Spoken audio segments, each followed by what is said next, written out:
We're not doing that. Ah, okay. Who started the last one? I don't even remember anymore. Or did we do like a cold start, a cold open? I think we did do a. I don't know. You know, I did. No, I did. I started. I remember because we had a restart. Oh yeah, because we did do a cold open. It was perfect, but then something happened. And I was like, no, wait, this is not okay, because I went into producer mode, Zach. You know, as I do. I think. Oh God, what was it? There was something super fucking random about it. I don't even remember what the problem was, and that's how you know it was so insignificant. I should have just let it go. Yeah. Anywho. Hello everybody, welcome back to the Uneducation Station podcast. Of course, my name is Zach, and I'm here with my buddy Arthur. Yo, what's good? Dude, okay, so there are a lot of things that happen in between recording sessions that just kind of go under the rug just because we have like a overarching idea that we want to talk about during an episode. Yeah. And so, so many things. A lot of things. I think, well, okay, a week is a long time, I'll be honest. Now that we're back to just once a week, right? It's kind of like, I don't know how to say, we have more, there's more buildup, and then we only get about 2 hours to talk about it. Yeah. And a lot of things can happen. I don't do very much in my life, Zach, but things happen, and you do a lot of things in your life, and things happen. Right. So, I don't know. We'll get by. We'll get through. Did you have any significant stories or something? Well, I mean, you know, I kind of, you know, that I've made some very interesting purchases in the last, last couple days, in the last week or so. One of which is another tattoo. You did get another tattoo. Show the people. I will show. Oh, I have autofocus now. Hell yeah. You do have autofocus, but it's not a face. Oh, it still grabs it though. That's so cool. Look, it's one of those. It's one of those turntables that the young folk don't know. Yeah, it's one of those. They don't know about turntables. They don't know the Marvin Gaye. They don't know the Frank Sinatra. Okay, I'm all right. So it's called a. That's gonna be me at age 40. Back in my day, we had MP3s. And flat. That's what I'm gonna sound like, Zach, in 20 years. I'm gonna be like that. Yeah, so it's an old school phonograph, and it's really cool because the design that she did for like the bell of it. So like, oh sorry. So for like the top bit, she ended up like drawing. She drew the entire tattoo, but she ended up like taking the design of the bell from like a traditional tattoo style. And then she just made it black and gray, and it just looks super sick. It is really cool. And it always ends up being way bigger than I think it's going to be, and it hurts way more than I think it's going to. It's a big boy. It covers your entire tricep, almost. Yeah. That's big. Tricep is a big boy. And now I'm starting to realize, Zach, that I don't know if you mentioned this. If so, I'm sorry for being a bad friend, but I don't know. I also don't know if you mentioned this in the show. But your right arm is turning to quite the music arm. Yes. Yes. Okay. Because you have the treble and clef. Treble and bass clef. Treble and bass clef right here. You have piano, and you have turntable, buddy. Yeah. Quite the music things. That's pretty cool. Yeah.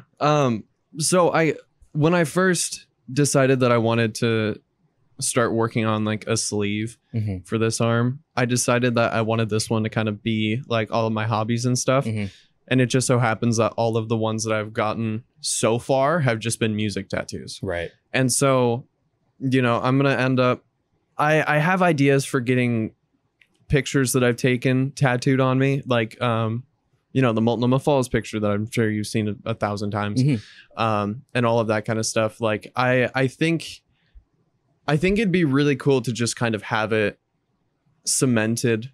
Like, I don't know. Just the idea of having it on me is really cool. Yeah, it looks very cool. Thank you. So are you going to keep like the right arm as the music arm? Like it's going to be specifically music, or has this just kind of been like, all right, yeah, this is what it is right now? That's a great question. Just because I haven't really thought it through 100% yet. Sure. And I think I'm definitely gonna get at least one more music tattoo. And then I think I'm gonna fill the rest of it with like, you know, photography and that kind of stuff. And like, you know, it's cool because the reason why I got the phonograph and why I was so excited about it is because like I'm such a nerd for history and the history of things, and also I love music. And so like the history of music has always been something I've been super fascinated in. And so, you know, I think a phonograph makes a little bit more sense than getting like a wax cylinder. Yeah. And you know, it's super recognizable, and it's also something like I've wanted to have for a while. And I ended up booking this appointment to get this tattoo like over a month out or something like that. So I had time to think about it. And so it was just kind of one of those things that I was like, hey, this is what I want. And I sat on it for a long time. And then even after a month, I was like, oh, okay, cool. Yeah. And originally it was going to go like in between these two tattoos, like somewhere in here. And then we realized like there's no point in cramming it if it's just going to end up, if I'm just going to be covered anyways. Right. And so we just decided it was, oh God, I was actually thinking about putting it like right here. Oh man. And that would have sucked. That's so scary thinking about. That's very tender right there. Yeah. So yeah, that would be definitely bad news bears. But yeah, your camera's focused on your microphone right now. See, I figured it would be, but the viewfinder is gone because it disabled. Nobody cares. Nobody knows what we're talking about right now. But I need to grab my face. There we go. It's hard to see. Maybe I should widen my eyes more, Zach. You should not look so much at the Asian. Not so why you're so squinty, boy. I can't see. Canon. Isn't Canon Japanese? I think so. What the fuck? my Laotian eyes are wider than you guys. Fuck you. Sorry. I'm sorry. I love Canon. Fuck you guys. What the hell? That's some bullshit. That's some of the bullshit. That's some of the bullshit. Audio listeners don't care. They don't even know what we're talking about. What is this camera thing? I'm sitting here listening to my Sennheiser HD60Xs. Well, while I, you know, I've begun to think about headphones again. No. Only slightly, because well, I watch, or I subscribe to like audiophile. It's like just a few audiophile YouTubes, like Joshua and like Critical. And like they're fun to watch. They're great creators. So I watch them, and you know, I start to, you know, this is fun, you know, and they review like IEMs and such, and you know, it's like it's fun. And I'm like, man, I do miss it. But the most I've gone I mean, IEMs. You've begun using IEMs, right? You have the Shures? Yeah, so I have the Shure SE425s, and as of right now, I think they're like the nicest pair of headphones I own right now. IEMs are nice, you know? After they're so nice. You begin to use them, you know, you think of the idea of them, you're like, dude, really? Over some cans? And, you know, it's not like an overarching one is better than the other. It's just, you know, what do you want to use? Which one's better? Et cetera, et cetera, et cetera. Different use cases, however you want to feel. In my opinion, use case. I've been daily driving the Moondrop Arias, but recently I've been daily driving the Moondrop Chews, which are also an IEM, and it's $20. Damn. And I got a lot of praise. I got a lot of, because Moondrop is a really well known. I'm not an audiophile. Is that? I mean, maybe he is. He's not telling me, but he's not an audiophile. I'm not a closet audiophile. He's not a closet audiophile. To what we know. So, with that in mind, I need you guys to understand that what I'm about to say may be controversial. No, I'm just kidding. I don't care. So, I've been daily driving these Arias, and they're fantastic. And I watched, like, they dropped, right? And the Moondrop already had, I think the Moondrop Quarks, I believe is what they're called, and they're also like $20 IEMs. So they just basically made the Chews, which is like the Aria, same design, similar design, anime girl marketing, you know. It just does what it does, right? It pulls people in. You know, I don't really care about the headphones. I just saw the anime girl on the box and I was like, well, I have to buy it. Right? I mean, it's $20. It's $20. I may as well buy it. Right. And I'll get headphones with it. And then, yeah. Wait, there are headphones in here? So I started wearing them, or I started using them, and I like them, but I didn't use them very often. The reason why I ended up buying them is because, again, I mentioned I have my bedroom setup that I've been working on. And it's been coming along. It's been coming on along nicely. I'm trying not to use incredible hardware for it because that's not the purpose of it.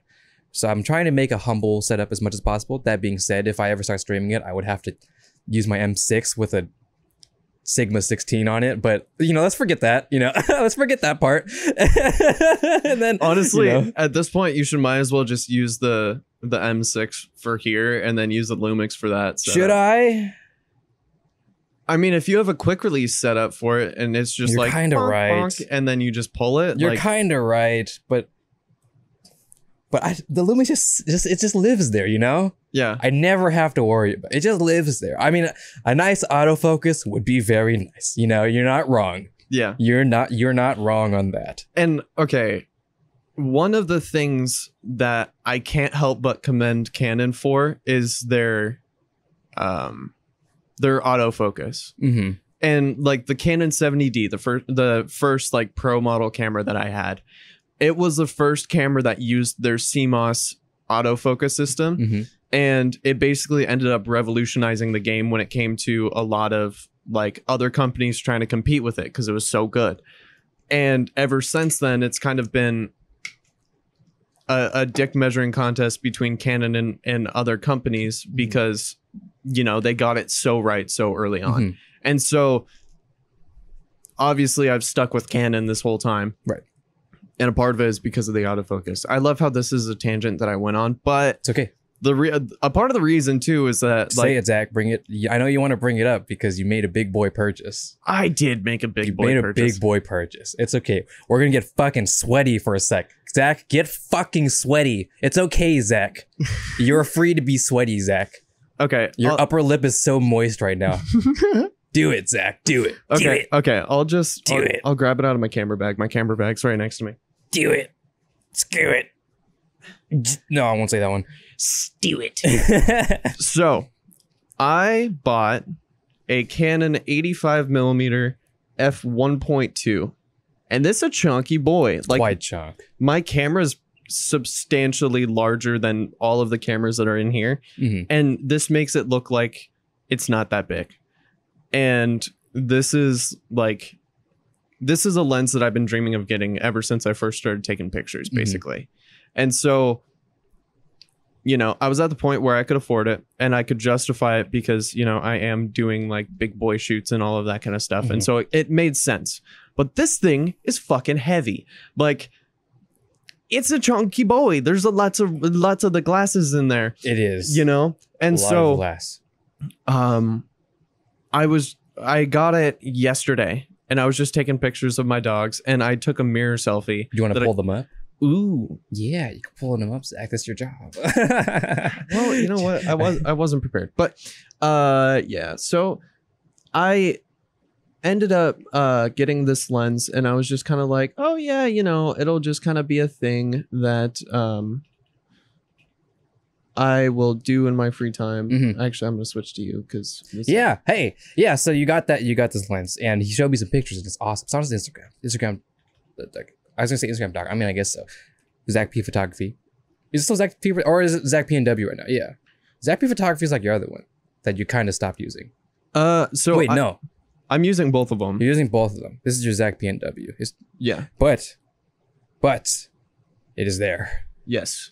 So this is one of the pictures fuck you. Man. All right, you can kind of see it. Oh yeah, you can do one of these. Yeah, smart. So you can kind of see it. It's you can zoom in a little bit. Oh yeah, you're right. We have the technology. We do. We have technology. Yeah. So this was just kind of like while I was just running around shooting pictures like a child on Christmas, right? You know, that kind of thing. As you do. And you know, it was a lot of fun to shoot with. And I have on my other Instagram account, I took a mirror selfie. Damn you. And it's nuts. And it's pretty nutty. Like the separation between my hand, which is, you know, probably about 6 inches away from my body, and my face, which is razor sharp, and the background, which is completely destroyed. You don't even know what's going on in there.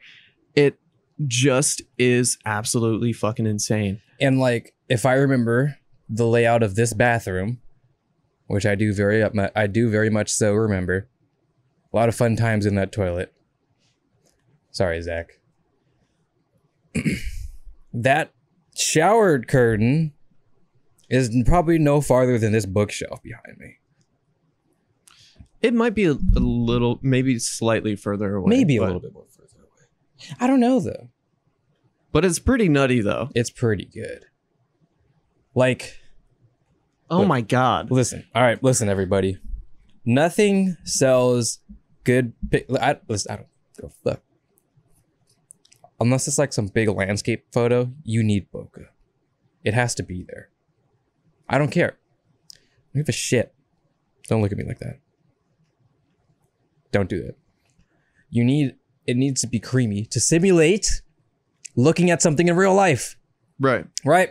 Because that's how we do things with the eyes that just so happen to be cameras that take light in and do the things that cameras do. Right. It simulates when your eyes focus on something and then everything else around you kind of goes away.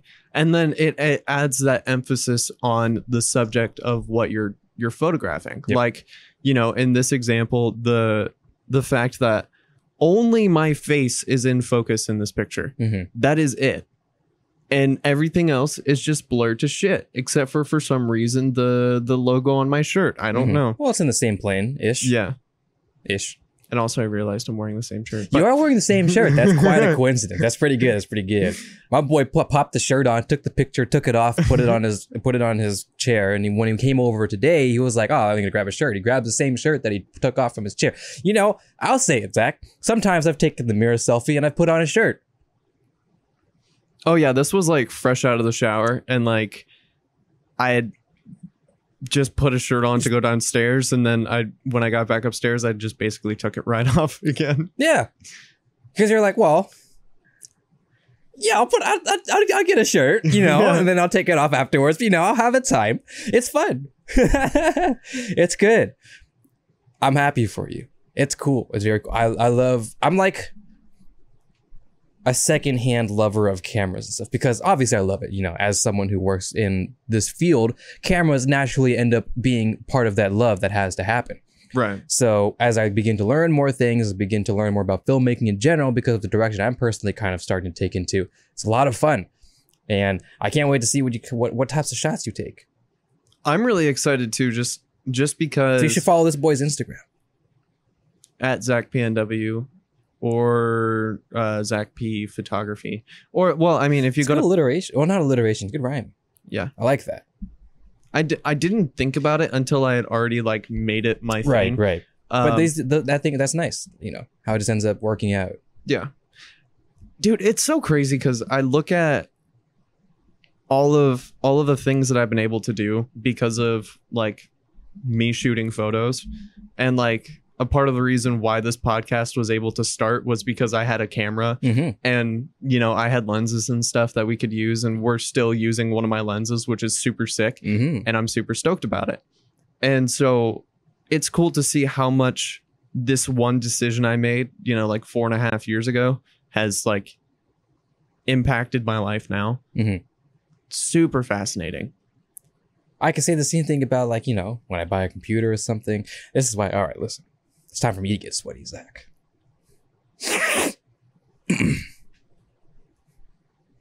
Pulling up. You see this right here? Audio listeners don't. You see this right here, Zach? The glasses are up, Zach. I'm just kidding. I'm not going to get that sweaty. Okay. But, like, you know, these days, right, a lot of people, you know, they've been getting into the tech is everywhere, right? People start to get into tech. No, you can't. The kids these days, Zach, they can't get by with just the cheap old laptop and stuff. You know, kids these days. Yeah, I said it, Zach, unironically. Okay, first of all, cheers. Unironically, I said that, Zach. Well, kind of ironically, because I love saying it ironically. But I think by saying it ironically so much, I ironically said it. So is that just I said it? Yes, it is, because it cancels out, which means I unironically said it.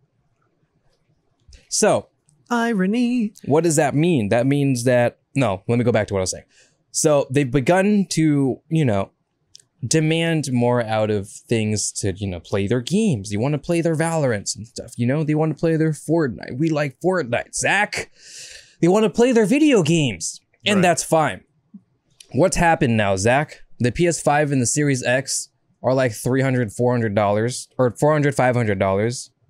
Well, the Series S is like $300 or so, which is good, but that's, you know, that's higher than it once than a $300 PS4 Xbox Series or Xbox One, I think is what they launched for, 300.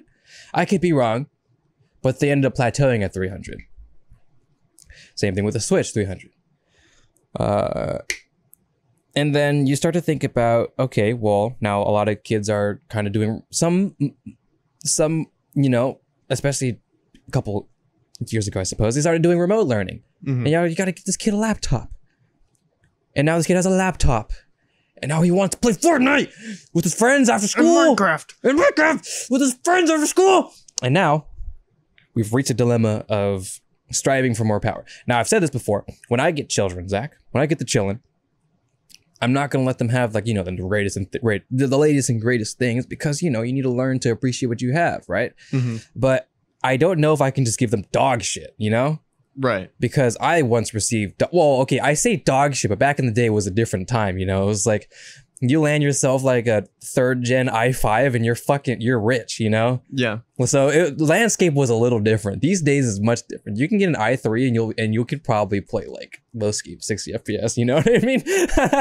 Yeah. And also the landscape of like bootlegs and everything like that was much different than it is now. Yes. And the value for money has also, when it comes to tech, has changed dramatically, because you know, we're sitting here talking about a whole bunch of like camera gear and everything like that. And, you know, like I think I have 3 Canon lenses, and then the rest of them are, you know, Sigma, Tamron, like stuff like that, just like other brands that aren't like the main thing. And, you know, you talk about smartphones and everyone's like, I want an iPhone. Yeah, and we had an episode where we just started shopping for phones. Yeah. Which is fun. We just have an episode where we just shop for a computer. That'd be fun. But here's my point, right, that I'm trying to make. Back in the day, I said it again, Zach.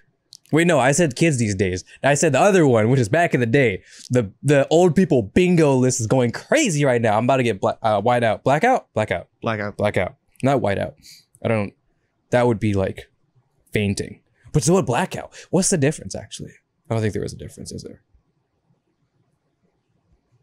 You're making my brain think too hard. Anyways, you were saying. Now the landscape has changed because a lot of things revolve around technology. So if you get your kid, like before, you would get your kids to some, like all right, listen, you go to Best Buy. All right, what's the cheapest laptop that can play Minecraft? Okay. All right. Thank you. That's what you would do, right? That's what would happen. Now, and like, that's all I did with my laptop growing up. Like, that's it. That's all I did. And if I want to do anything else, no, we didn't do homework on the computer, Zach. You know, so everything, if that laptop was purely for Minecraft and Grand Chase, but you don't know about Grand Chase, but some of you do. And if you do, I'm going to high five you. Anyways, that was it, right? Barely even Googled. That wasn't on Twitter or anything. We didn't do that shit back then. Oh, I said the other one back then. I'm gonna clear this board, Zach. Unironically, I'm gonna clear the board. I'm not even gonna think about it. I'm just gonna clear the board. Okay. So the interesting time period that you and I were in our adolescence in, where, you know, the development of technology and everything like that. And, you know, there are going to be people who are a couple years older than us who are like, oh, I remember I got my first flip phone when I was in high school. And it's like, okay, cool. That's great. Here's a cookie. But, you know, here's prune juice. Because you need it. I need my joint supplements. So we saw just how much it evolved and how rapidly it evolved. Because we had the Nintendo 64, the GameCube, the DS, you know, the Game Boy Color, you know, all of that kind of stuff. And it was just kind of like, that was what the landscape looked like during that period of time.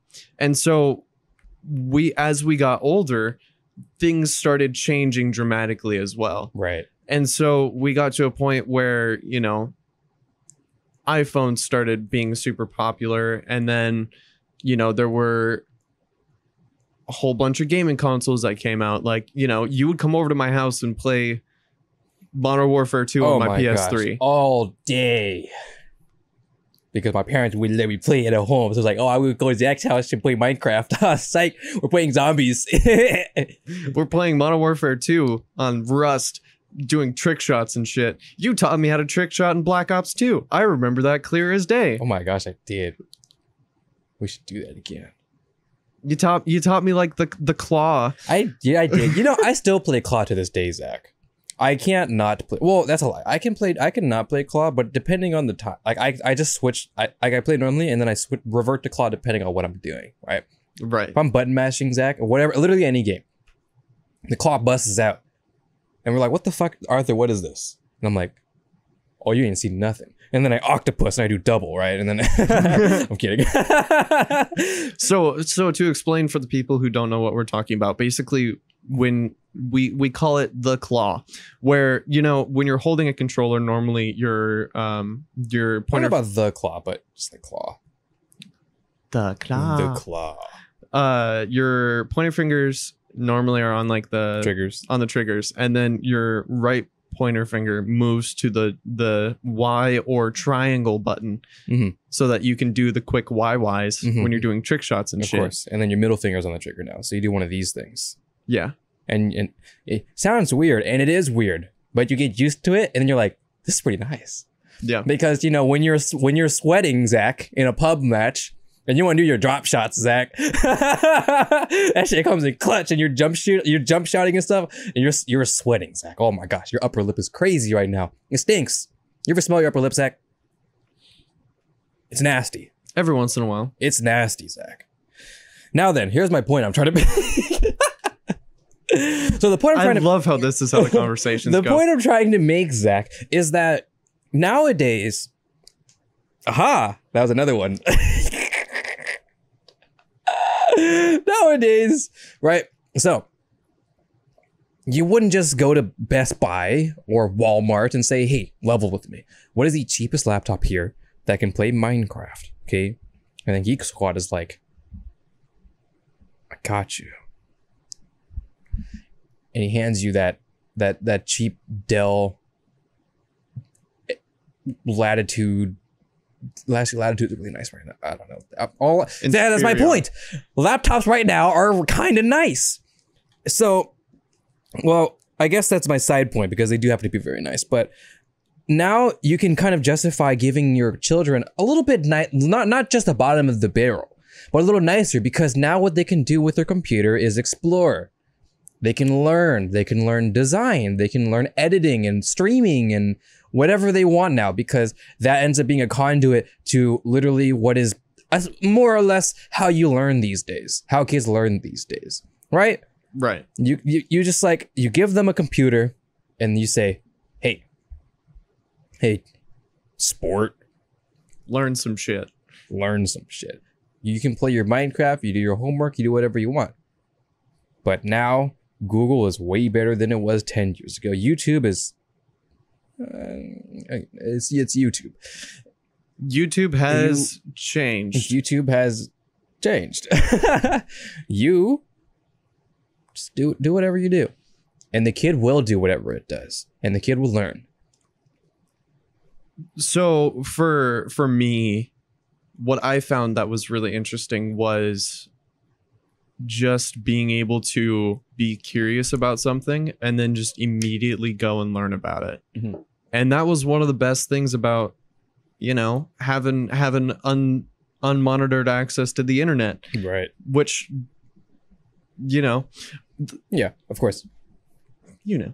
But on the more wholesome side of things, you know, I wanted to learn how to edit YouTube videos. I wanted to learn how to shoot photos. I wanted to learn how to, you know, I wanted to learn songs on piano. And so I'd look up YouTube videos about it. And then, you know, I would just kind of do my thing. That's what I was doing on YouTube in, you know, 2007.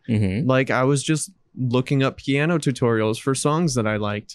Or I would watch people play and I would turn down the speed to like 0.5. Yeah, and try and copy them. Yeah. And that was just kind of how I learned a lot of things. And, you know, I just took that curiosity and I ran with it. And then, you know, now I still look up YouTube videos about random things. I'm on like a random true crime kick right now for literally no reason. You mentioned that, yeah, and it's like just because it's fascinating, you know, and that also goes into like that history thing where, you know, they talk about things that were happening in like the 70s and 80s and, you know, even earlier than that, like World War II and all of that kind of stuff. And my curiosity just gets piqued by it. And then I'm able to learn more about it and have a better understanding of that period of time, which just makes me really happy. And then I'm just that guy who has a random assortment of knowledge about various time periods, which is fantastic. So what am I trying to say? All right, buy your kid the best pre-built computer off the shelf so he can play Fortnite. No, but you don't have to buy the bottom of the barrel stuff anymore, I guess, basically. That's all I'm trying to say. Now, is this just me trying to copium a bunch of kids or a bunch of parents to, or not, that's not the right word, to convince a bunch of parents to buy their kids just a little bit nicer stuff? Because when I was growing up, I wish I just had a little bit nicer stuff. Maybe. It's definitely. But if your kid can sit there and learn Feed the Beast Minecraft in at least 60 frames per second, that kid is going to be an engineer. Bro, I wish. Maybe not, but his brain will go. His brain will tick. His brain will surge as he begins to learn. I think just like having that stimulation and having those things that will kind of challenge your mind. Like, bro, I have Sudoku on my phone that I just play instead of like randomly scrolling on Instagram or Twitter or whatever, just because it's a little bit more engaging on the brain than like looking at random Instagram posts or whatever. That's fun. It's just like, it's just a fun thing to do to make it so that I can do the big thinkies while I'm just sitting around doing nothing. Yeah. And, you know, it's just random shit. Like finding things that are mentally stimulating for you and finding things that you enjoy doing that are not easy. That's the thing right there. Like finding something that will challenge you, but you also enjoy. You know, like that's everything that I do is just really difficult. Right. Well, I mentioned, well, no, I didn't mention because I didn't know we were doing, it's basically we were just doing a pre-show, essentially. We're just kind of chatting before we went live. And I mentioned I bought this mouse, Zach. I guess I'll bring it up because we may as well. I don't want to do it again because we keep talking about like buying budget things and consumerism, and we've had like 20 episodes straight of consumerism things. We're going to do it fucking again. So, yes, no, guy like me. You guys spend way too much money on the weirdest shit. He says as he's speaking to a expensive microphone into a relatively affordable / like a mid-range camera with anime figures behind me, anime art books behind me, and high studio grade monitors just for this, and has gotten into custom. Look, I know what you're listening, but why are you spending so much money on a mouse to bottom frag, Zach? What are we doing here? You know? Yeah. What are we doing? What is happening? So here's keyboard, right? Keyboard. You use your keyboard to interface with your computer, like all the time. for everything. You use your mouse, sure, too. Yeah, you do the mouse things, but you use your keyboard for everything. And what a custom keyboard does, and this is my justification, right? When you have like a really nice keyboard, especially these days when we begun to work at home, and that was part of the pre-show. Maybe we could talk about it a little bit. When we start to work from home these days, and you kind of, people started ramping up their home setup just a little bit. They make their home office. And they're like, well, I'm working here, so I may as well make it pleasant. My mom my mom and dad, built that little loft over there, and it's really nice and pretty, and it's a great environment to work in. People started upgrading their things, with their own budgets, of course. Mm-hmm. But, they treated themselves to a nice environment where they can get productive. And one of that can be a keyboard, because what's better than just saying, man, I built this brand spanking new thocky keyboard. I just want to type on it. I just want to sit down on my chair and type on it. I don't know what it is. I'll get work done, type something. I just want to WASD a little bit. Type racer with monkey type with the boys, I just want to type on. I want to be on my computer, right? Let's say my mom gets a custom keyboard, Zach. I don't think she cares that much, but let's say she does. She gets a custom keyboard. All of a sudden, she really wants to type on it. And now, that encourages her to use it. Right. And to be at her office, and to be at her setup, and get work done. Just encourages to use it. That's it. It's just simple as that. And that's what a keyboard can do.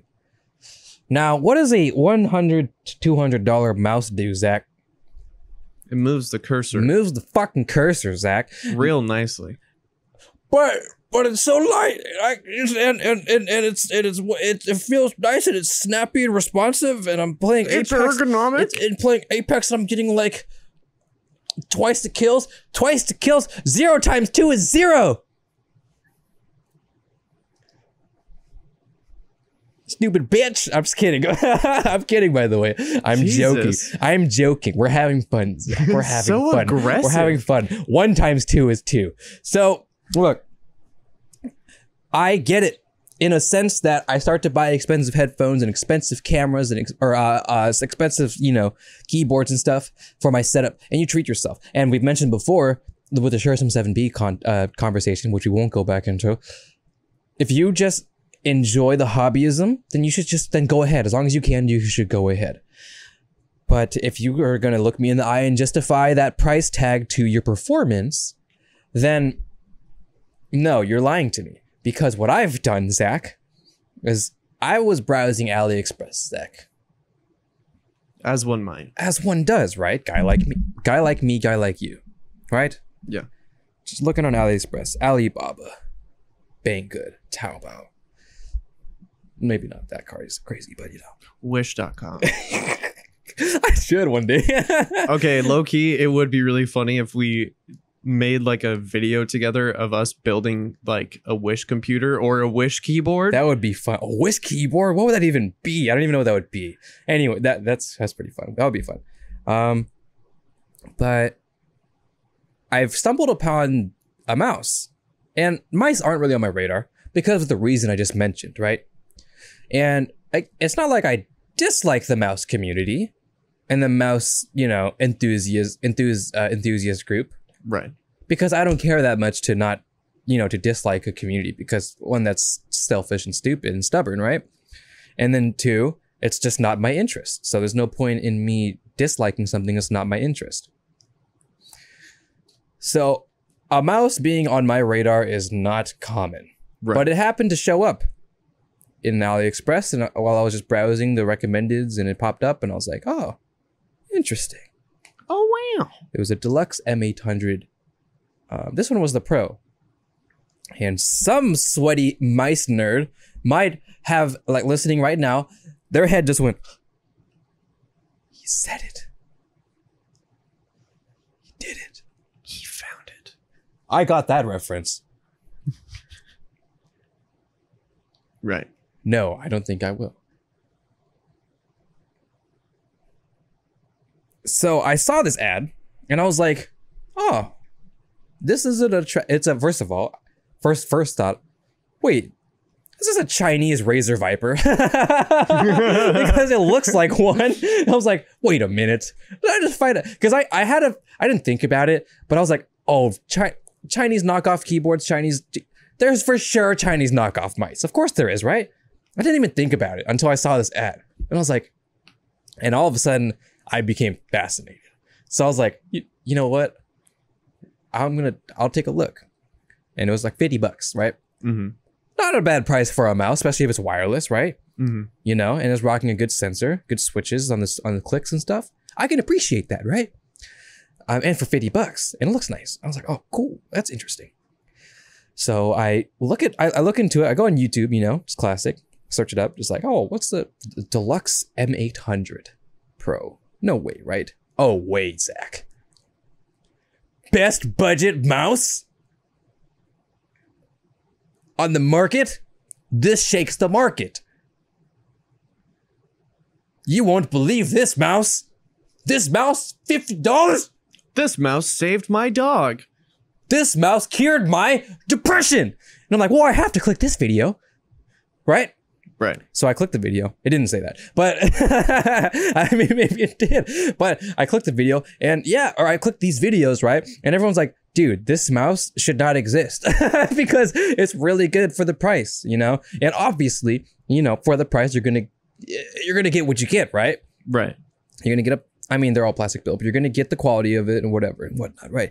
But this seemed to just overall just have a really good package. Just in general. Obviously, if you buy like a Logitech G Pro Superlight, obviously it's gonna be fucking killer, right? It's gonna feel awesome, obviously. So you have to factor that in. I'm not comparing it to that. I'm not comparing it to the Viper Ultimate. I'm comparing it sure the Viper Ultimate because it looks like it, but as far as quality, that's not what I'm looking for. I'm looking for performance, right? The sensor performance, the clicking performance, the skate performance, right? Because if it looks nice, but you put it on the mouse pad and it feels like you're rubbing sandpaper on the desk, then what are you doing, right? Right. I've learned that this is important. And also comparing it to other mice that are in the same price range. Right, in this $50 bracket, which is very competitive. What is that? The G305, the new Razer Orochi, right? Well, not quite. They're $40. So then I find the little brother of this Pro, the M800, not the Pro, but M800DB. This is starting to get really confusing, but I promise there's a conclusion. And the Pro was really nice because it's a good $50 mouse. But to what I found was that it was not that much of an improvement of the little brother, the M800DB, or the DB3353 or 3335, which is the sensor. Yeah, 3335. Nobody cares about that. Oh wow. And apparently it was fucking fantastic, Zach. It's lightweight. It's great. The switches, they're still the same switches, I think. Feels great. It's like, this is a great mouse. And I'm like, you know what? When in Rome. Dance like Romans. You might dance like Romans, Zach. Right. So dance as like Romans I did. And I said, fuck it. I went to purchase it. And then I found out it's just on Amazon too for the same price. $40, 40 buckaroos. Free Chef Bezos cock-sucking shipping, Zach. With 10% coupon. With honey. Zach, they're practically giving it away. So I said, you know what? Win like Romans, dance like Rome. I bought that shit, Zach. And I said, you know what? Same day delivery. That shit came to my door. I opened that bitch up. I downloaded the software. I was like, yo, everyone's like, all right, watch out for the software. This shit is kind of sketch. And I'm like, you know what? I'm gonna download the software. Got it to work. And bro, Zach, when I tell you for reference, I have the G305 as my main, right? Which is a great mouse, by the way. I love this mouse. And then for my bedroom setup, I found this $20 wireless mouse. Not that bad, but like it's cheap, you know, and it does what it needs to do.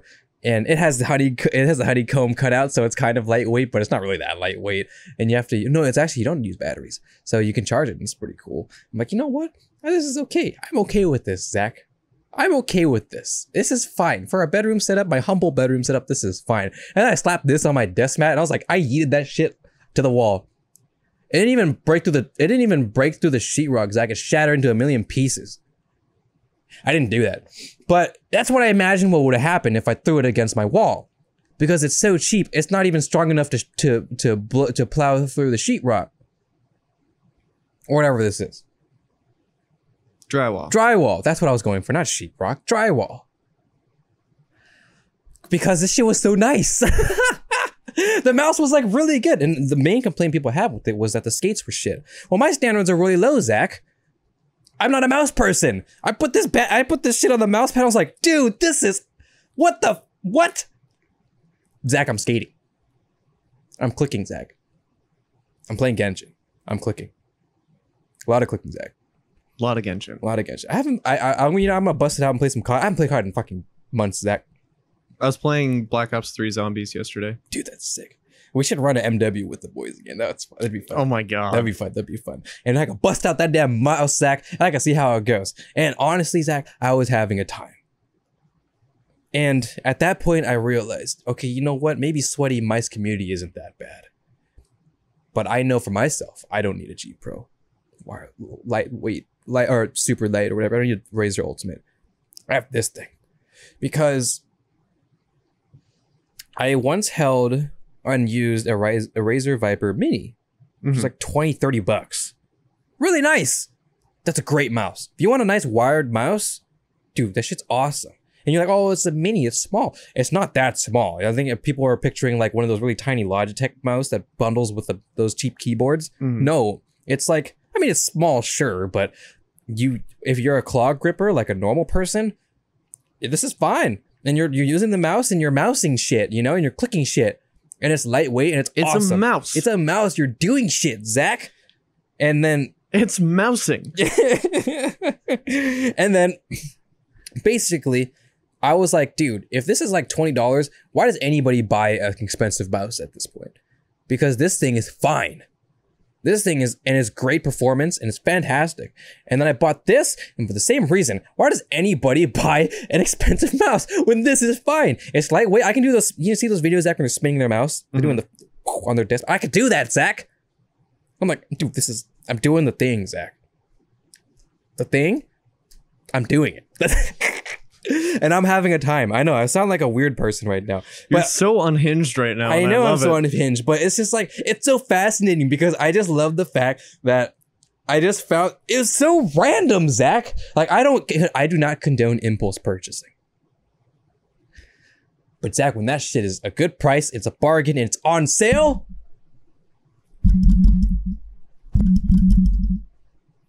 Zach, I may have to roam and dance like. Because Rome went in. Dance Romans like. Yes. I might have to, Zach. So, now, I've used it for a day. Is this thing going to shit itself in like a week? Maybe. It's from China. From China. But also, if it does shit out in a week, it's best damn week of your life. Best damn week of my life, Zach. And along a similar vein, you know, you're talking about like the good deals and all of that kind of stuff. And like, you know, what's the point in going like to the high end and enthusiast space when it's not necessarily what you're going for?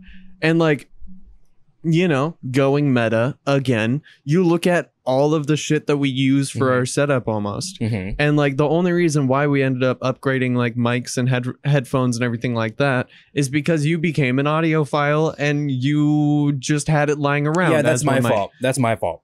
But if we didn't, Zach, we could have used the newer headphones. Would have been fine. We could have bought more Zoom ZDMs or SM57s or 58s. Right. Would have been fine. Like literally, we would like literally. I even considered just like humbling down back to like an SM58.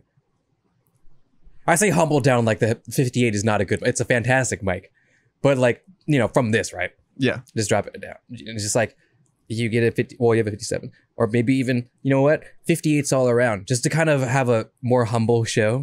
Yeah. I thought about it, you know. Well, and the nice thing too is that if you.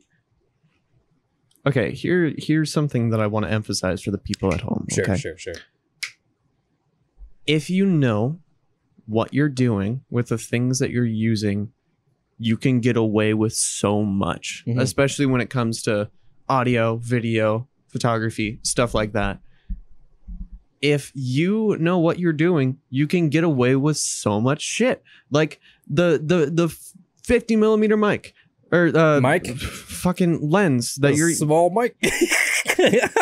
It's so small. It's so teeny. The 50 millimeter lens that is currently on Arthur's camera. Say hello. Yo. And it's also currently on Zach's camera. Say hello. Hello. These lenses combined, $200, maybe.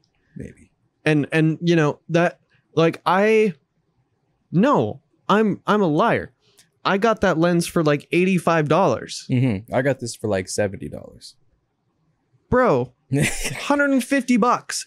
And I have seen people who have used the lens that, like, my 50 millimeter, which is technically like the version 2 of it. They've used it for years. It's gone down a flight of stairs. They've dunked it in the ocean. You know, it's been down the garbage disposal, and it still takes amazing fucking photographs. And that's like that's something that people don't really realize, is that it can be so fucking good and just be cheap as shit. And it's like an untapped gold mine. And then, you know, I sit here and I talk about like, oh yeah, you know, I got a lens that's like super fancy and all that kind of shit. But he's got heated. Zach's quarter. So this lens, there's no fucking way I could afford to pay retail for this. Like, not a snowball's chance in hell. Yeah. Like, yeah. I don't want to talk about how much. It's okay. It's just, it's a big boy. We'll just say that. It's a big boy. And I think a part of the reason why I bought it in the first place is because I've been like creaming about this lens for so long, and now I could finally afford it, and I wanted to get it because, you know, that's just kind of, that was like the stepping stone for me to really realize like, oh, I've really gone and done it, you know, like I'm really actually taking this seriously. And so I decided to treat myself and get, you know, some good quality glass. But I'm going to use this lens for the next 10 years, probably. It's going to be my camera bag. You know, like that 50 millimeter that I was just talking about that you could throw down a flight of stairs and put in a garbage disposal. Probably going to keep that in my camera bag forever. Okay. Let's talk about why that is not a good, or why that is not a bad purchase decision. Because you're going to use that lens for 10 years, Zach. And you're going to shoot photography. Let's just say that lens, I'm just going to say a number, Zach. Okay.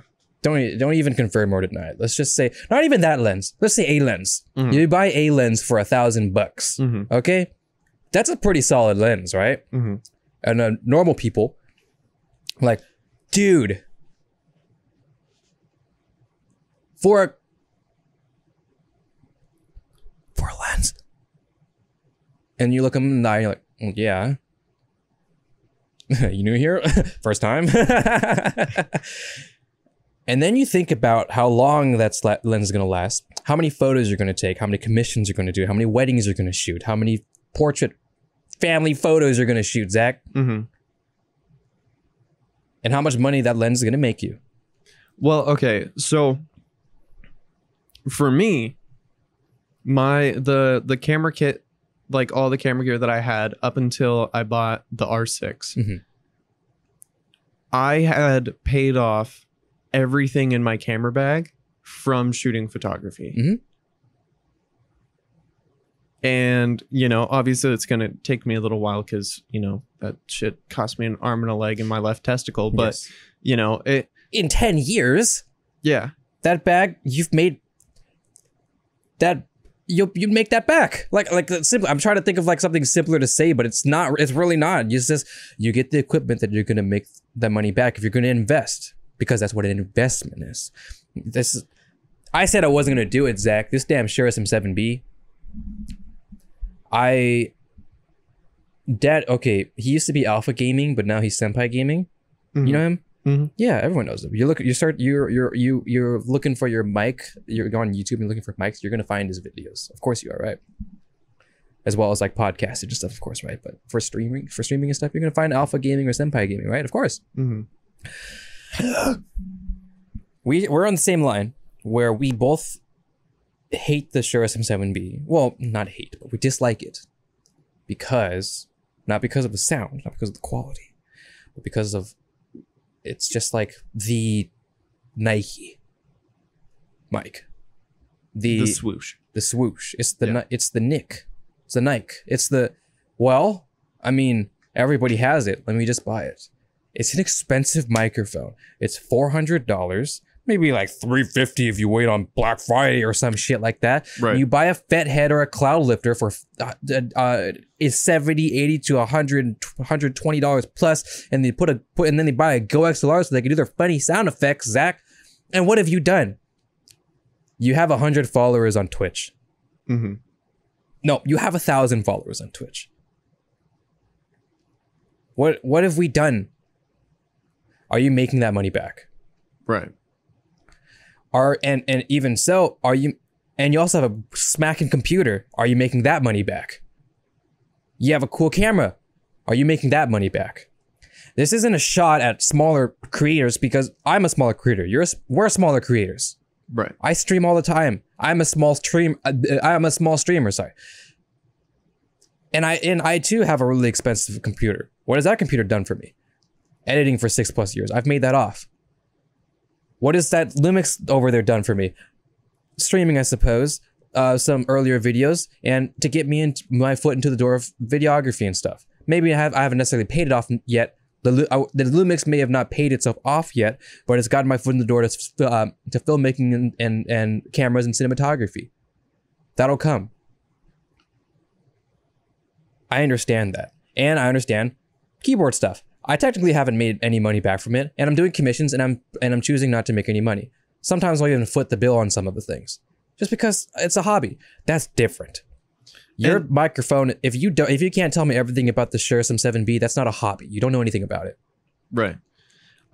And also, I think we should really make the distinct difference between making an investment and investing in yourself and things that you're passionate about. Because there are a lot of times where, people will invest thousands of dollars into the different hobbies that they have. Oh, sure. Yeah, like of course. Christian Child, like we were talking to him about the different hobbies that he had and everything like that.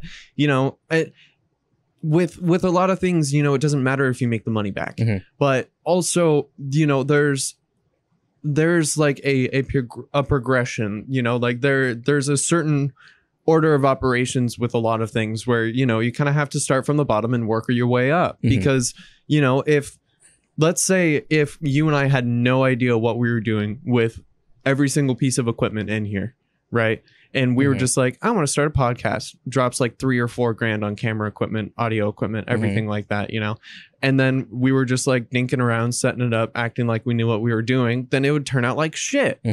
And then, you look at the first 30 episodes of the podcast, or 20 episodes of the podcast before we had the M200.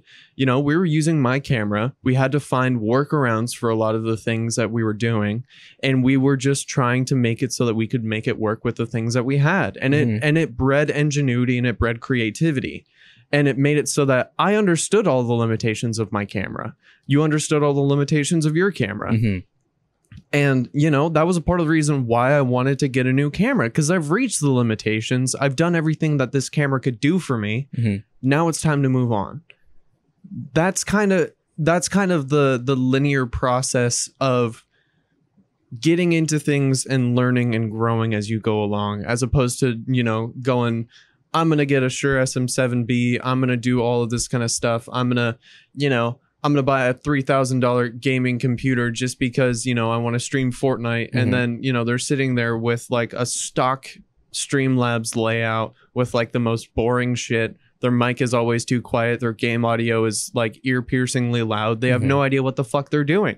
And no one cares. Like, if your goal is to start a career, or if your goal is to start something that you're going to pursue for the long term, there's a PEMDAS to this shit. There's an order of operations, you know? And so when we're talking about like investing in yourself and investing in hobbies and those types of things, you know, it's putting enough money into yourself to where, or putting enough money into the things that you're really interested in to the point to where you don't necessarily feel like you're lacking anything. And like, you know, my streaming setup at home is nothing too spectacular. The only thing that is like special is the camera I use, because I'm a photographer. That's what I do. I shoot photos. Yeah. And so it just so happens that I have some pretty dope camera gear. Other than that, you know, I'm literally using the exact same setup that I have right now, this microphone with this mixer. And it's just like, I bet, you know, whatever, it's cool. You know, on the same topic, you know, for the same reason that, oh, you know what? It's just a simple example, you know? A very simple example. Streamer starting out. Hey guys, thanks for 10 subs. I really appreciate it. And that's a great milestone, Zach. You know, I've hit 10 subs and I've came and gone, you know? Because I don't really stream too often. It's just how that happens. It's all good. When I stream more often, hopefully I can grow again. Besides, I'm not going to insert myself in this. Or maybe I am, because I'm in this picture. Thanks, guys, for 10 subs. I'm going to treat myself to the Shure SM7B and the Go XLR so I can make these funny sound effects, and I can add bass and stuff to my mic so I can sound really good for Nightbot.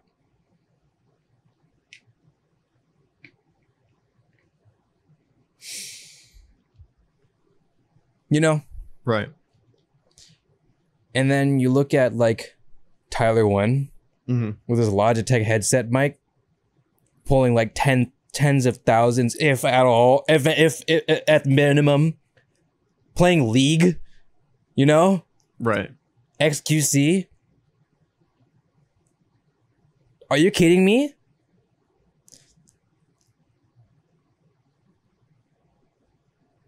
Why can't you do that?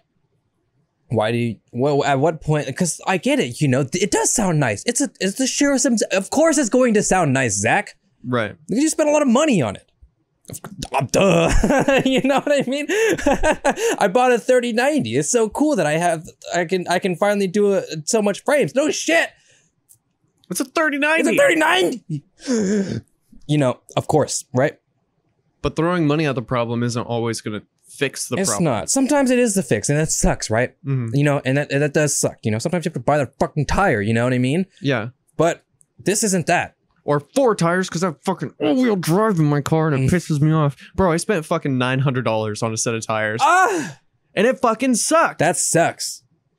And it should suck.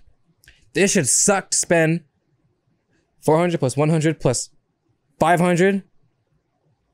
Sure, some big Cloud Lifter Go XLR. $1,000 for a mic setup. Zach, you know Fifine? I do not.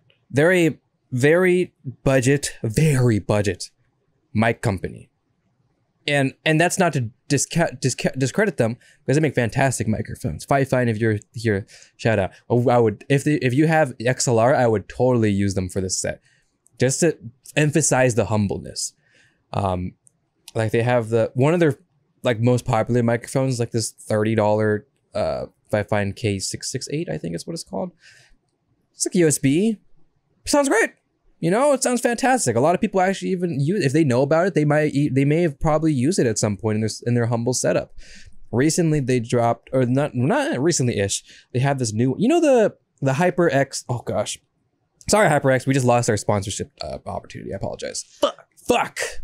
So, you know, the HyperX Quadcast or whatever, the RGB mic. Yeah. That one, right? Fifine makes their own. It has an RGB capsule. It looks fun, you know, and it's cool. And it has a shock mount. It has a pop filter. And it's pretty cool. And it comes with it. It's like $40. And it's USB. You don't have to buy an interface. Zach, if you're spending $40 for a microphone, you don't know what an interface is. Right. Or it's just not worth it. You know? Yeah, it's not worth it to get an interface and an XLR microphone. When the Elgato dropped their Wave microphones, right? You know how it's about Elgato, right? Yeah. I hate them. That's a lie. I just like how they're capitalizing on a market that doesn't know anything, right? Right.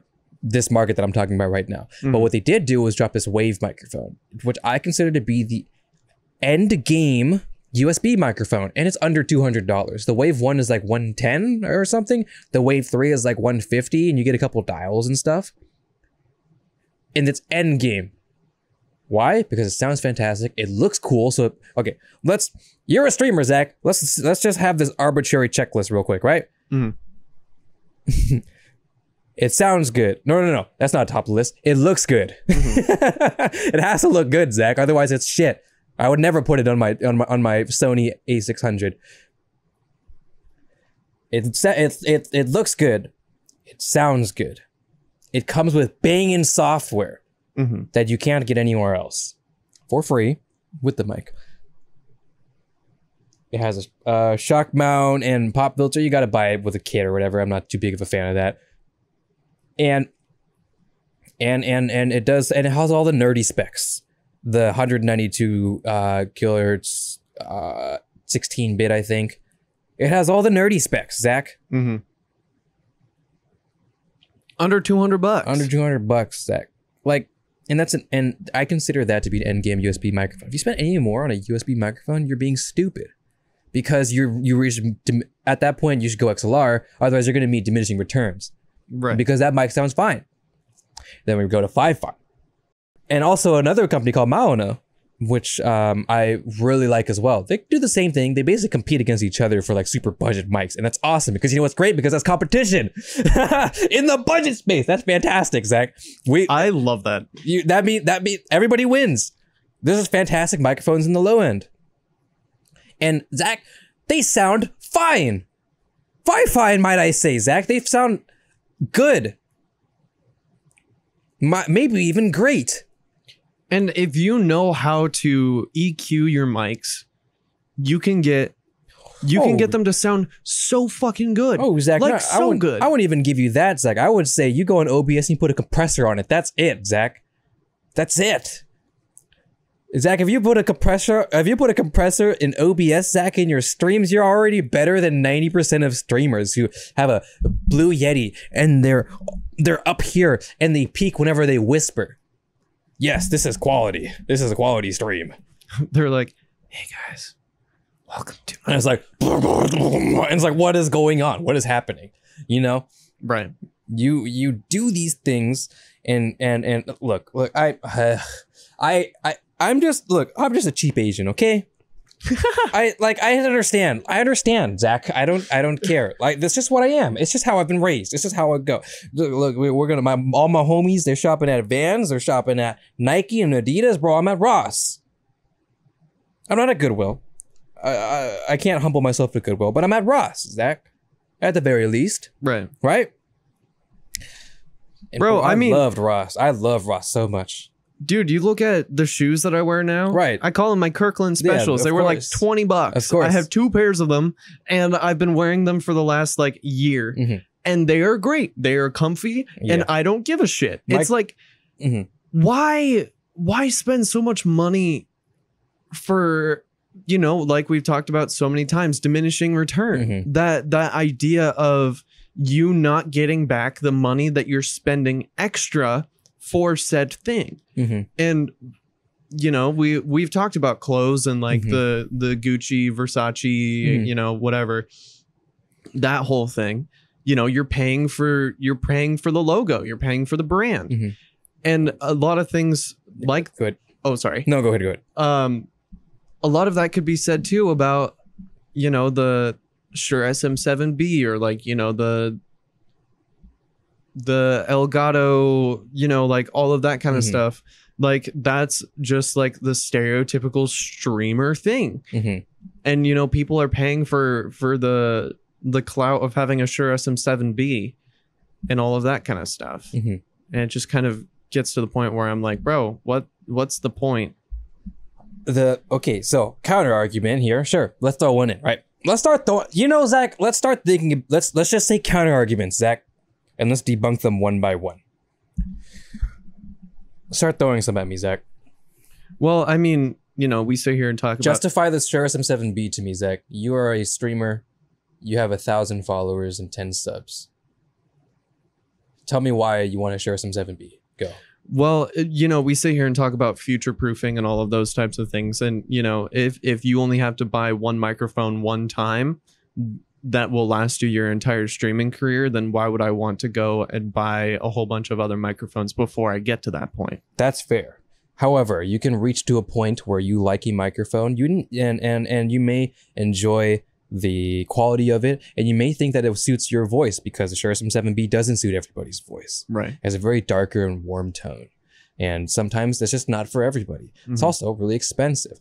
So there is future proofing, but there's also, okay, well, I mean, why don't I just buy a Tesla for my very first car, Zach?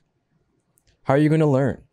How are you going to learn microphone technique? How are you going to learn to treat a microphone? How are you going to learn to step up incrementally to develop, your microphone etiquette? And also, maybe before you even hit 400, just before that, 200, 100, 200, 300, and then the rainbow between, you land somewhere where you actually like, and you don't need to go anymore.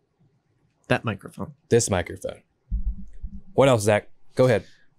Well, I mean, I'm a pretentious audiophile nerd. Go ahead. Just to do it, Zach. I don't care. Say it. Do it. Do it. Do it. I don't know. That was like the main thing that I thought of. Okay. How about you throw one at me. Okay. I had a good example. Just literally just lost it immediately. What the hell just happened to it? What happened to it? I was about to say it too. Wait, what happened? What happened? I don't know. Maybe it's just so fucking obvious that you shouldn't do it. Well, okay. Oh, you know. Okay, go ahead. Do it. Okay, so do it. Do it. Well, I thought of a counter argument to my own counter argument, and it was something that we were just talking about too, kind of reaching the limitations of the things that you have before you move on to something else. And, the amount of growth that can happen just from using one microphone for such a long time, and that's true. But I still think what I said before about incrementing yourself up and finding, and you may land somewhere where you don't need to spend that 400, right? Plus 100 and plus another X amount of money for a mixer that'll work, or audio interface. Maybe you don't even need to land there. You can land somewhere before, right? Shoot for the stars or for the moon, you'll land on a star. What the fuck was that? I don't know. Shoot for the moon, and even if you miss, you'll end up amongst the stars. Exactly. Who knows? Here's another one. Well, all my favorite streamers, they don't know anything about microphones, but they buy the Shure SM7B and they don't know anything about it. Why do I need to know about it? Because they're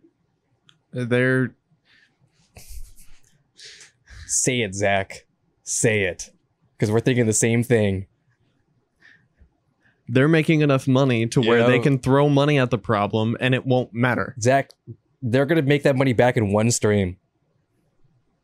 Think about that, Zach. They'll probably get one donation. They'll get one dono, Zach. One simp dono. Be like, here you go, Queen, King. I got you for that Shure SM7B. And they're like, thanks, man. I'm just kidding. They're great people. I'm sure. Some of them, at least. And that's fine. Because who are they, Zach? That is their job. And what does the job do it? That microphone is a tool for their job to make money back for that microphone. That microphone is not just, it's in their budget. Their production budget, of which they can write off as tax return for tax returns. You can't do that. Maybe if you can if you're smart, but most of us can't do that. Apologize. Right. That they're fine with that. Zach, Daddy Trash Taste, their thing They just have the Shure SM7B and they went and they're like, fuck it. Let's just have Shure SM7Bs for all their mics. It sounds great. Zach, it's in their budget. It's in their production budget. They just do that. So of course it's going to be part of their tools. Zach, VFX artists, Corridor, why did I say that word? Corridor, Digital, Crew, them, they get their computers from Puget Systems, I think, right? And they make fantastic workstations and stuff, right? 3090s and shit, right? Threadripper probably, Xeon, maybe not Xeon, nobody uses Xeons anymore. All that type of crazy shit. They don't know anything about, well, maybe they know a little bit about computers, but not like, maybe they're not computer enthusiasts. Maybe some are, you know, by trade, but, or sorry, by osmosis, I suppose. But they're just doing, they're making VFX and shit. They don't care. Yeah. And they're gonna make that shit back. I mean, Puget probably sponsors them, those, Zach. Right. You know, Zach, those esports people, Zach, those kids thinking they can make more money than my 9-to-5 office job just playing video games. You know those kids, Zach, who have the headsets and stuff. You know, the cool headsets, the Logitech, the Turtle Beaches, or whatever, Zach. And they're playing CS or Valorant or whatever on stage, and they're winning, and they're making thousands of money, and you're like, I want them ahead for that. Thousands of money? Thousands of, did I say that? and they're doing that. They don't give a fuck about what headset they're using, Zach. They're going to use whatever company sponsors them. If Apple sponsors their stock earbuds to them, they will use that because it's just sent to them, and they're not just sent to them. They're paid to wear it on stage, on stream, on whatever to play video games, Zach, and be really good at it, of course. But same thing with the mouse. They're just using whatever mouse is sponsored to them. Whatever keyboard is sponsored them, Zach. Right. Zach, it's marketing. That's all it is. Right. And then I just get peeved about it. You know? I know. And I know that you know that I like that because it's marketing and it's smart, but you have to be smarter than the marketing if you want to live in this society. Well, I guess you can assimilate as a cog, but if you want to get out of that damn cog and turn into a bigger cog or something like that, I don't know, you're still going to be a cog. Then you gotta understand these things. And if you understand these things and you say, but I still want that Turtle Beach, then that's okay. Sure. Or if you're looking at microphones, you've tried out a couple and you haven't really found what you're looking for, go for the SM7B. Go for it. You got there in a way that makes sense. You know, you're not just going from like Joe Schmo fucking using a Dell Inspiron laptop and like some Apple earbuds, you know, to a Shure SM7B, you know, Sennheiser HD 200s. Or HD 600s. HD 60X? The 600. Oh, that's those ones. Yeah, the chunky. They're open backs. They're beautiful. I want a pair of them so bad. Of course. You know, you're not gonna go for a 3090 with the fucking Threadripper and all of that kind of stuff just right off the bat, because that doesn't make any fucking sense. You know, like I don't know why it's so hard. It's so hard for me to rationalize and wrap my brain around the fact that people will do that kind of shit. But like for me, it just makes sense, you know? Right, you know, yeah, I know. It makes sense. So I think it's just because we're poor. Basically, honestly, maybe that is it, you know, because it's so hard to be in a landscape like myself, who is in the streamer space, in the content creation space. Right. You know, I see all my own buddies, just like, I always see them literally, right? And I would know them, right? And they have like maybe I don't talk to them very much, but we're mutuals, right? Of some sort. Same team, follow each other on Twitter, whatever that may be. And you know, they stream and they have I don't know, maybe they had a Blue Yeti or whatever, and they're just a humble streamer, right? And that's awesome. And then every now and maybe I don't catch up with them for very often, you know, and I see them on the timeline again, like, hey, I'm live, and I see a screenshot of them, and all of a sudden they have a nice mirrorless camera and a Shure SM7B, and I'm like, dude, what happened? Who hurt you? Who hurt? Yeah, what? Who? What? I'm so sorry for you. I wish you would have talked to me. Yeah, and like, you know, I I'm not gonna throw Andy under the bus, but okay, I'm gonna throw Andy under the bus. It's all good. We're friends. It's all good. We're buddies. Andy, I love you. Love you, Andy.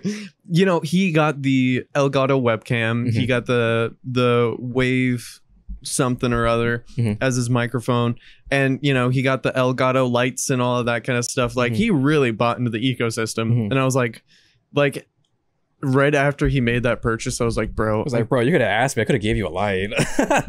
I could have saved you so much money. You know, and it's just one of those things where it's like, you know, if you can afford to throw money at the problem, then I'm not going to sit here and tell you like, oh, you need to be balling on a budget. Like, honestly, dude, you do you, boo boo. Oh yeah, you can do what you want, right? Yeah, like financially, if you can afford it, and if you feel like you can take that hit and not be upset about it, it's one of those situations where it's like, you know, I'm not going to sit here and tell you how to live your life, but that's just probably not what I would have done. And it's the same thing with like a whole lot of other things, you know, like I know people who are just getting into photography who, you know, their first camera was the R6 and it's like, oh my God, fucking why? Right. You know, and that's it's like, bro, that's my end game. What the fuck? Bro, I saved up for 3 years for that camera. What the fuck? And now I have one. But like, you know, that's just different strokes for different folks, you know? And as much as it's frustrating and I want to sit here and pull my hair out about it, it's just kind of, you know, it's a problem, but it's not my problem. Yeah, sure. You know, and like I guess the way that I kind of think about it as I've like learned more and as I've grown in the hobbies that I partake in, you know, I can just encourage people to do it the way that makes the most sense. Here's what I have to say. If you have the audacity to tell me you're broke after making these such purchase decisions, then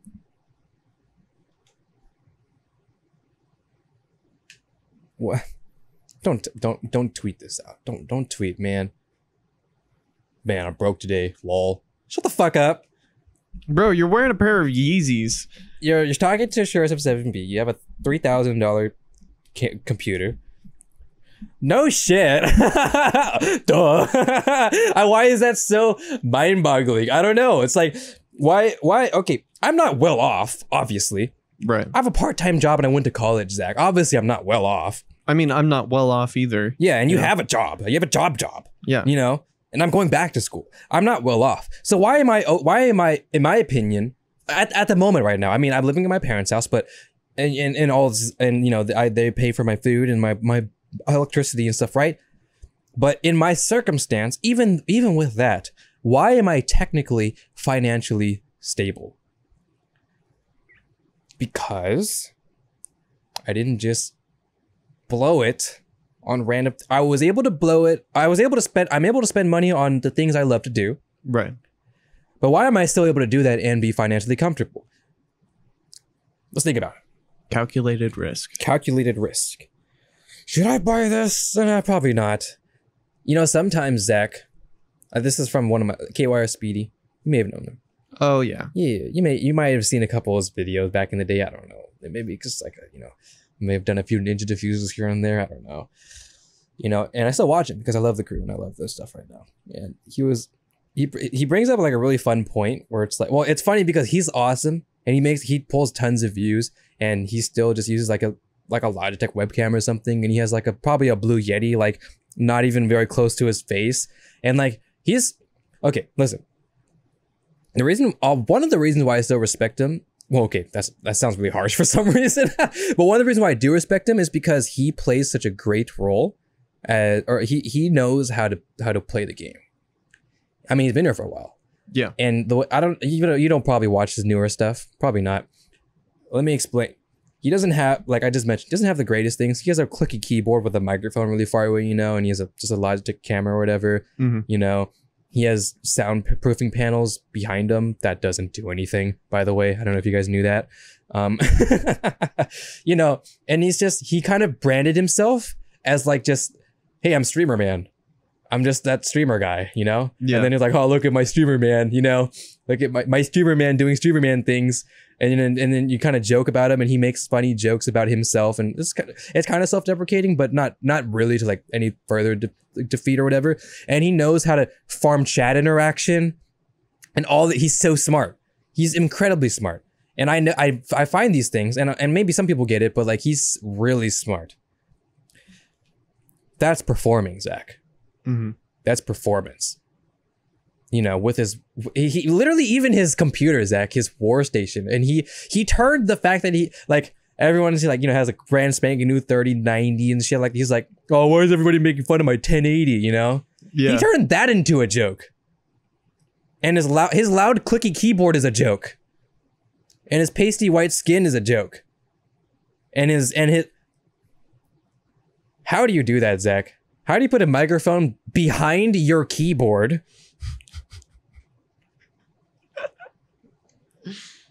And have almost 20,000 subscribers on Twitch. You play the game, you perform, you learn.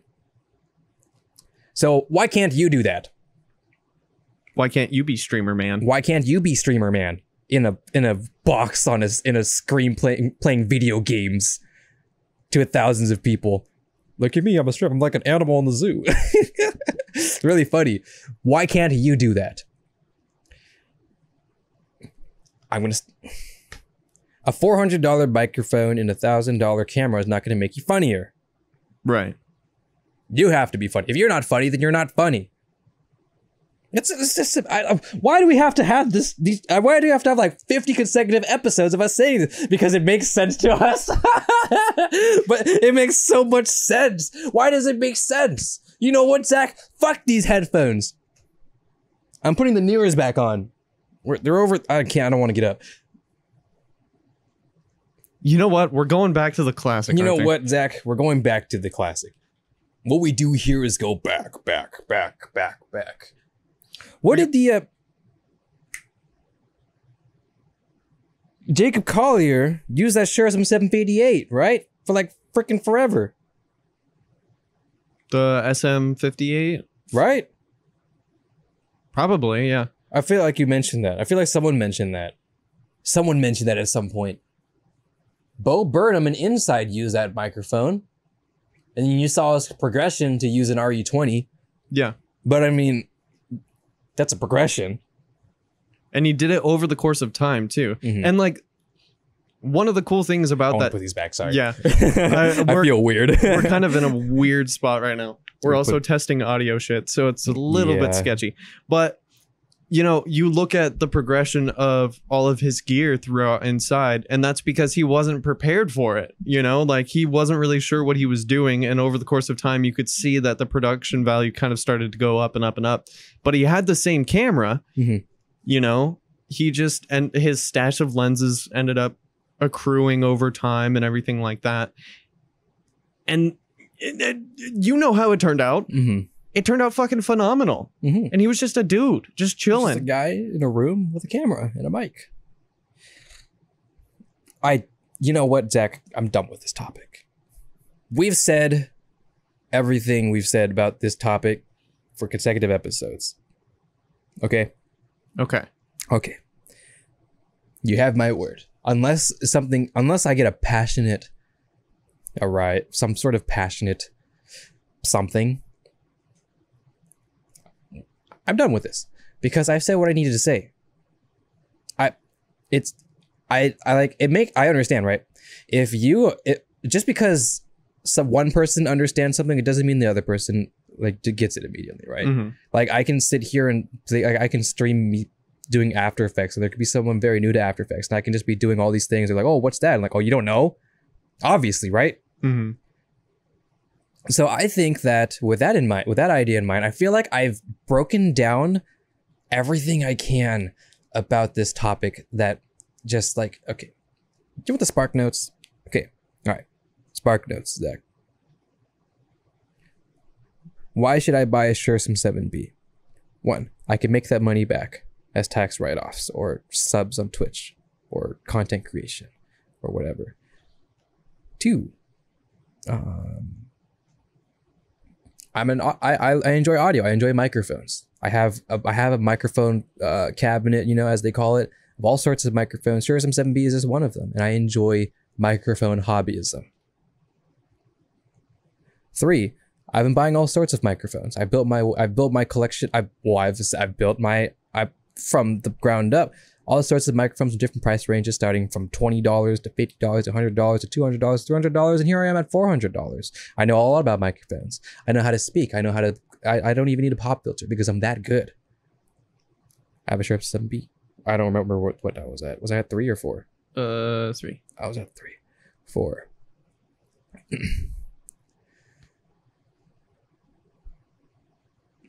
I just have the money.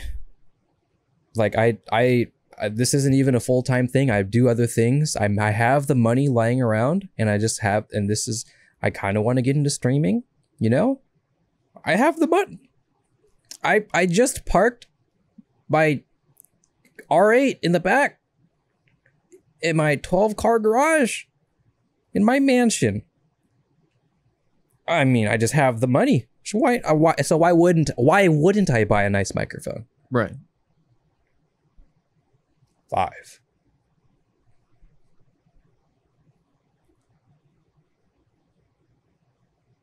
I'm trying to think. I kind of said everything I wanted to say. What was 5? What would 5 be? 5 would be, I don't know.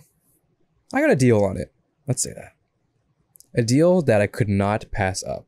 Not 10%, not 20%. Don't give me a 30%. Don't give me 30%. Don't give me 30%, Zach. Don't do that.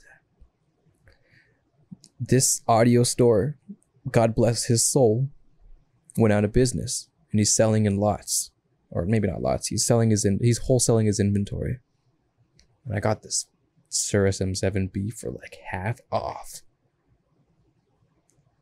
I mean, you've talked about previously that you got $100 off on that mic. Yeah. Oh, sorry. And I mean, I don't know if I told you, but the lens that I just bought, it was retailing for about, or not retailing, but other people were selling it for about $500 more than I paid for it. Mm-hmm. That's a damn good deal. You know what? Here's a 6. 6. I put so much research into I've on YouTube. I've looked at all sorts of microphones. I mean, I have a microphone, and that's okay, and I'm looking to upgrade, right? I have a humble $100 USB microphone. Or no, that's not humble. A humble $50 microphone, the USB microphone. Or even maybe an XLR. Maybe I already have an interface. Who knows? And audio box? Audio box. And I saved up. I have my computer that can run the games that I want to run. I'm okay with my webcam. I'm okay with all my whatever, right? And I've upgraded this and this and that, and now we've reached the microphone. And I've looked, and I've heard sounds, and I've heard everything. I've heard the RE320, the RE20, the Shure SM58, some SE electronic stuff. I've heard so many, but I know that the Shure SM7B is my microphone. I know. I have definitive proof. Maybe not definitive proof. It's going to be objective because, objective because subjective. Oh, that's right. Objective is facts. It's going to be subjective. But I've looked at the numbers. Theories. I've looked. I've heard different people, different voices. Someone who has my voice. I should probably call him because he's probably my long lost brother. We have the same voice. I've been watching microphone videos for like months. The Shure SM7B is it. Then maybe it is it. Then well on you. There we go. There's my 6 reasons to buy a Shure SM7B. There we go. I think if it is an informed decision based upon time is one of those things that will greatly change Mhm. the perspective on a decision. Well, time is experience. Right. Experience with that product, experience with other products. You know, I can't. That mouse I bought, I sat there jerking it off, right? Mhm. But I've only had it for a day. Right. This is my first impression, and I'm explicitly saying that this is my first impression. But you know, over time, it may be worse. Who knows, right? So at that point, I'll be like, okay, this is kind of how my mouse has been. You know, this is how it can be the experience, the experience I obtained from this mouse, and that's all. So, you know, I don't know. You know, this is going to be the last episode, unless maybe a guest asks about it, or if it just happens to be in the context of our current topic. But I'm tired of saying common sense, Zach. I think Just use simple consumerism theory, not theory. Just do the big thinkies. yeah. I think it's going to be one of those conversations that if it ever gets brought up by a guest or something like that, we're going to be like, here we fucking go. Yeah. You know, for sure. It's one of those things where you and I both think the exact same way about it. And I mean, granted, you know, you and I spend our money very differently. And, you know, I'm wearing a lot of money right now, like on my arm. Right. You know, I would love to have someone of the opposite perspective on the couch. Who Andy? has it? You know, maybe it would be Andy, right? But it wouldn't be an argument. It would just be exchanging of thoughts, right? It would be us both bringing. Well, we're friends, so we probably argue to an extent, right? We'd have some fun. I think especially with Andy, you know, he's a smart guy, you know, like I'm not going to sit here and be like, oh, he just throws money at the problem because he doesn't know what he's doing. No, he's a business owner, right? He's still with the skate shop, or not yet anymore. So he still owns Axis, but he doesn't. Not own, but I guess store owner is not the right word, but yeah. He's in the Marines, I think. Marine Corps? Oh God, what the fuck does he do? I don't remember anymore. For some reason, my brain just went completely blank. But it's okay. You know, like he's a kid. Yeah, that should say enough. He is very well established, and he is very cemented in the things that he's doing right now, and so he can afford to spend that kind of money. You know, like whatever. You know, like that was number 5, Zach. Yeah, that was number 5. And like, you know, he and we ended up going half and half on a car that we were going to fix up and then resell.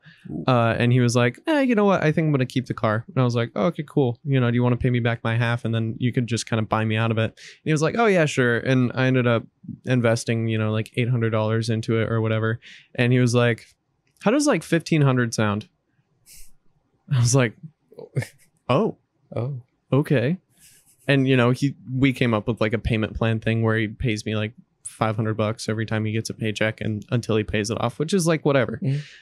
But like it's interesting when you talk to somebody who is way more financially stable than you are, where I mean, I'm pretty financially stable when it comes to a lot of things, but like, you know, I can't just drop $2,000 just like whatever, you know. I think financially stable more comes to like I think one truly becomes financially stable when they have I wouldn't say a part-time job, but maybe if so, just a job that makes an income, an expected income, a fixed, is that the right word? Fixed income of some sort. Maybe not necessarily a salary, but you know you're going to get money. It's not a question. You're going to get money. You have a house or apartment or whatever that may be. And even like let's say an apartment even, or a condo or whatever, and you're paying rent. You know what that rent's going to be. You know what that electricity is going to be and your utility and all that. You know what you're going to pay every month or even annually, which means you can like literally just calculate what you have, what you're able to spend, you know? If you can calculate that, know how much you're able to spend, and you're okay with that, then that's financially stable. because you have all the priorities out and you have enough money to spend on your own for fun. Right. That's stable. Have we reached that? No. We're getting there though. We're getting there, and that's good. I'm not expecting to get there in like 10 minutes. Right. And also, you know, the ability to acknowledge like, okay, you know, we are both not necessarily in that spot, but that doesn't mean that we're not going to get there at some point. And so just kind of like trying to set ourselves up for success in the things that we're doing. And one day, Zach, there will be a Shure SM7B in front of me and in front of you. When that day is, I don't know. I mean, we've been doing this for a year, so I mean, what's another 5? Yeah. Who knows? We'll see. But yeah, that's all we got. Thank you for listening to our little rant. This is gonna be, I promise you, for now at least, this is going to be the last explicit rant about this idea. I mean, we'll still talk about consumerism, about general things, but as far as like the Shure SM7B, basically that, right? And everything surrounding that and the new Twitch streamer type of vibe, right? I mean, we may still give recommendations for things, sure, but as far as like just the Shure the Shure SM7B and the conversation around that, we're done with that. I promise you. If it gets brought up by a guest and we have no choice, sure. If it helps with our context of another different topic, maybe. I promise you, we're done. Let's talk about more fun things, Zach. Let's have some more fun. You know, it's a new set, Zach. Let's have more fun. Let's have more guests, and let's have a time. So check the description, subscribe for more, because everything is going to be great. Everything is going to be a lot more fun. I think. Hopefully, it'll be more fun. We have a bunch of guests lined, maybe not necessarily lined up, but in the works to sit on the couch that you saw with Christian. Christian gave it a test run. It was fantastic. So we can't wait to have more. Check the description for the links for me, for Zach. You can check his R8 Instagram, or not R. Why did I say R8? Because I was thinking Audi. His R6 stuff, is Lent 185. Yeah, that stuff. Cue your camera, Zach. Oh, there we go. All right, cool.